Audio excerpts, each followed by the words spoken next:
আমরা সাকিবকে হয়তো বা ফর্মে পেয়েছি, কিন্তু আরো সাকিবকে কন্টিনিউ করাতে চাই। বেস্ট ইনফর্ম সাকিবকে আমরা কিন্তু এখনো পাইনি। তো সাকিবের কাছে প্রত্যাশার জায়গাটা সুমন মোল্লা কি, যে বাংলাদেশকে যদি এই বিশ্বকাপটা জিততে হয়, সেমিফাইনালে যেতে হয়, তাহলে Shakib should get back in good form, in his best form.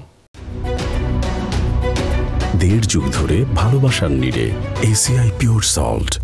মানে ডেফিনেটলি আপনি একটা জিনিস খেয়াল করেন যে এখন পর্যন্ত মানে সাকিব আল হাসান আসার পর থেকে এখন পর্যন্ত যেই সব ম্যাচগুলোতে বাংলাদেশ মানে সাকিব থাকা অবস্থায় জিতেছে, সেই ম্যাচগুলো থেকে আসলে তার পারফরমেন্স ছিল না, বা তার কন্ট্রিবিউশন ছিল, তার কন্ট্রিবিউশন আসলে সবার চেয়ে বেশিই ছিল।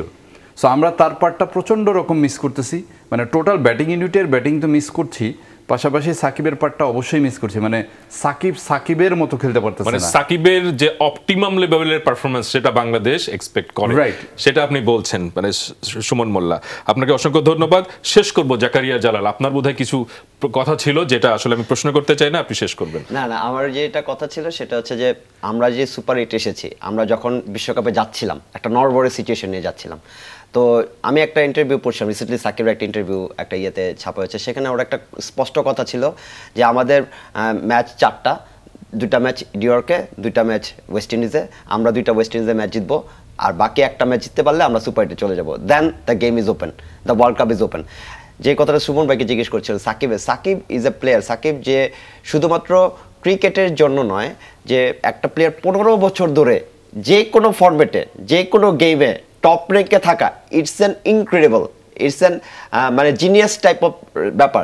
হি ডিজার্ভস সামথিং বিগ, যেটা তার ক্যারিয়ারে নাই। Shakib has got everything.